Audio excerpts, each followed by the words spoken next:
Hello, YouTube. All right, welcome back to another exciting episode of Denoy's RV Adventures.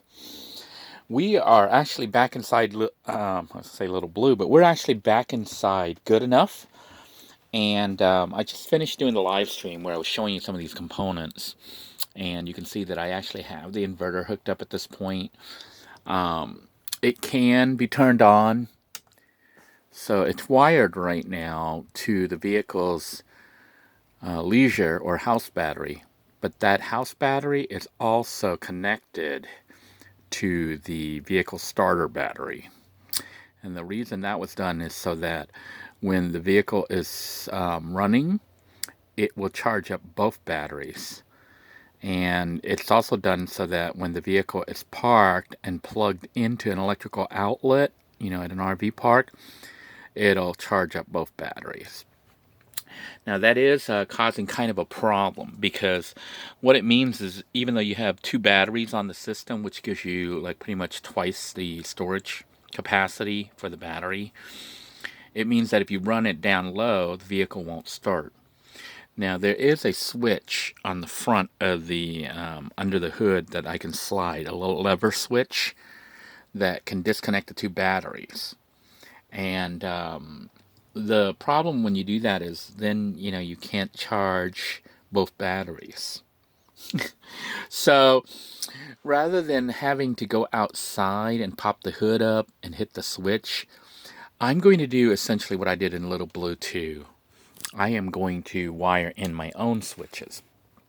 And I decided to use this regular 20 amp household switch, light switch. Because I used something similar to this in Little Blue, a cheaper one actually. This one's a more expensive heavy duty one. And I decided to use this to make a switch. This is a 10 gauge wire.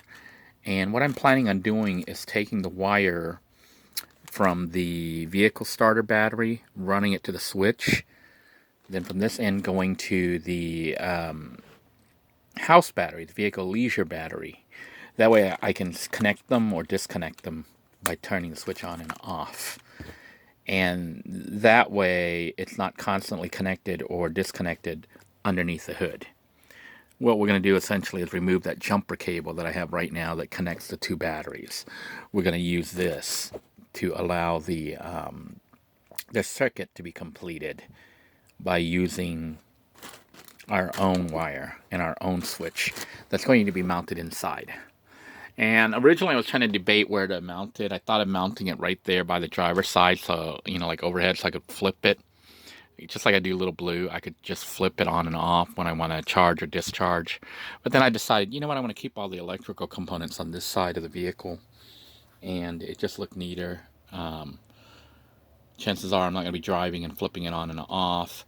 I just got to remember to flip it on or off. And if I have to, I can do it at a stoplight, just quickly switch this on or off to let the battery charger not charge.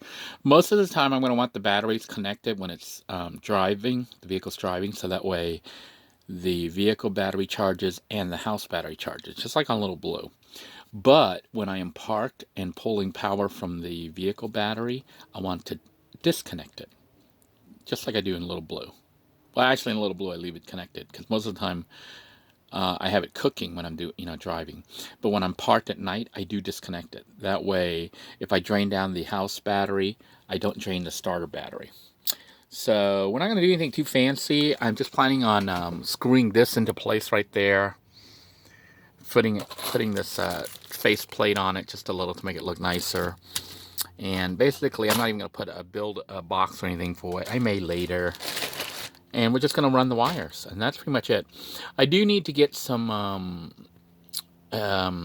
fusible links, fuse to put in line so that if the system has a short circuit or something, it will, burn the fuse versus catching on fire. But while we're doing it right now, I don't have access to the adequate size fuse. The one they sell at Walmart is like a 12 gauge wire. I want to get the one with 10 gauge wire from the flea market, just like I have in Little Blue. Because the one for 12 gauge, when I had it in Little Blue, it melted. So we're going to try the 10 gauge one. to try to prevent that situation. So without further ado, my first step is going to be to mount the switch here and start pulling the wire and seeing how it all looks and how it all fits and whether or not this is actually going to work or not.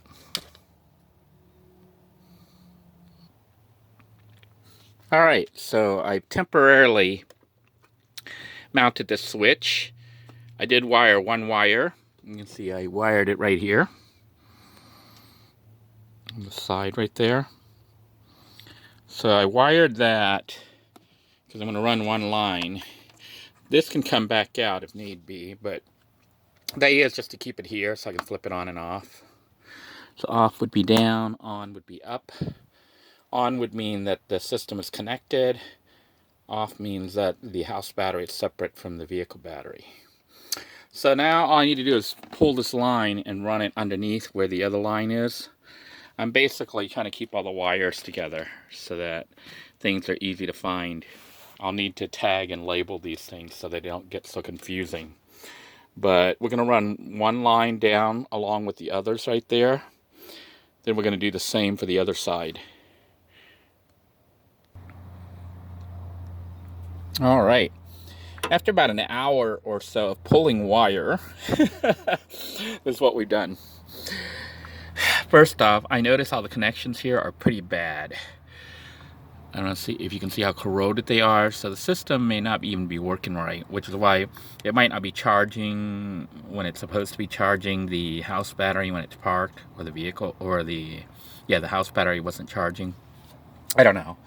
Or they didn't wire it right or whatever. But I'm wiring it myself, so I don't know where all these cables are and stuff. I didn't trace them all. This one is really worn, but I just went ahead and put the cable on here. I don't know how good a contact it made. But this wire here goes to one of the terminals on the switch. So then we have to get the second terminal. Let me show you the terminal it goes to. It basically goes to the top terminal right here. So it comes to this terminal. Then I got the second wire on the second terminal. So the circuit right now is off. It's on off. It's on off. The circuit is currently off. But when I throw it up, it should connect these two wires. So the second wire is on the bottom terminal. And from there, we've run it down here on the baseboard. See all those red wires? Those are the wires, which I got to bundle up. And I tucked it up underneath here and brought them all here into this big bundle here, which I'm gonna zip tie together just so it's a little bit neater. Then we come up through the engine compartment thing that lifts up and bring it up this way over to this red terminal. So basically we have a wire running, this wire is running from here to here, red to red. That's it. But it's running out to the switch first, then it's connecting over here. So what we're trying to do is basically have it so that it can connect the two wires when we